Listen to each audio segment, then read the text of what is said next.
वो मन पर होगा। इसलिए आपके अपने आहार में, आपके भोजन में आपको थोड़ा विवेकपूर्ण होना जरूरी है। पहली बात, वो इतना ज्यादा ना हो कि शरीर उसके कारण आलस्य से भरता हो। आलस्य अशुद्धि है। वो ऐसा ना हो कि शरीर उत्तेजना से भरता हो। उत्तेजना अशुद्धि है, क्योंकि उत्तेजना ग्रंथियां पैदा करेगी।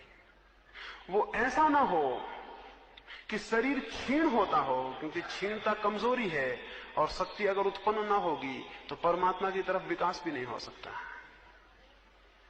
शक्ति पैदा हो लेकिन शक्ति उत्तेजक ना हो, ऐसा आहार होना चाहिए। शक्ति पैदा हो लेकिन वो इतनी ना हो कि शरीर उसके कारण आलस से भर जाए। अगर आपने जरूरत से ज्यादा भोजन किया है तो सारे शरीर की शक्ति उसको पचाने में लग जाती है, शरीर में आलस्य छा जाता है। शरीर में आलस्य छाने का और कोई मतलब नहीं है। सारी शक्ति पचाने में लगती है तो शरीर आलस से भर जाता है। आलस इस बात की सूचना है कि भोजन जरूरत से ज्यादा हो गया। भोजन के बाद आलस नहीं, स्फूर्ति आनी चाहिए। स्वाभाविक है, भूख लगी थी फिर भोजन किया तो स्फूर्ति आनी चाहिए, क्योंकि शक्ति उत्पन्न होने का स्रोत भीतर गया। लेकिन आपको तो आलस से आता है। आलस इस बात का मतलब है कि आपने इतना भोजन कर लिया कि अब शरीर की सारी शक्ति उसको पचाएगी, तो शरीर अपने सारी शक्ति को खींच के पेट में ले जाएगा और सब तरफ से शक्ति क्षीण होने से आलस आ जाएगा। तो भोजन स्फूर्ति दे तब सम्यक है। भोजन उत्तेजना ना दे तब सम्यक है।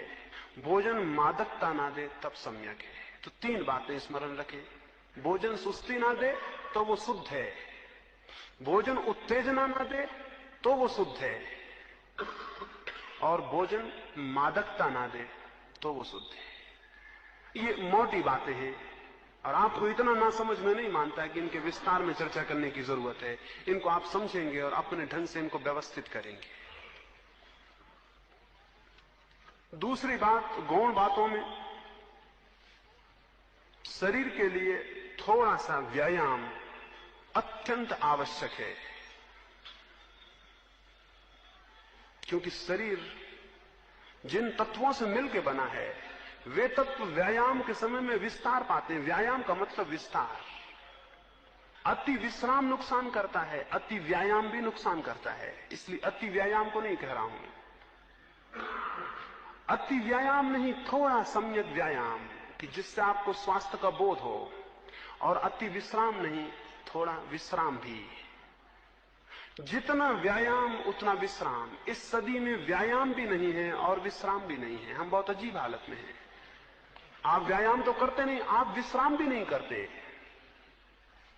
जिसको आप विश्राम कहते हैं वो विश्राम नहीं है। आप पड़े हैं, करवटें बदल रहे हैं, वो विश्राम नहीं है। एक गहरी प्रगाढ़ निद्रा जिसमें कि सारा शरीर सो जाए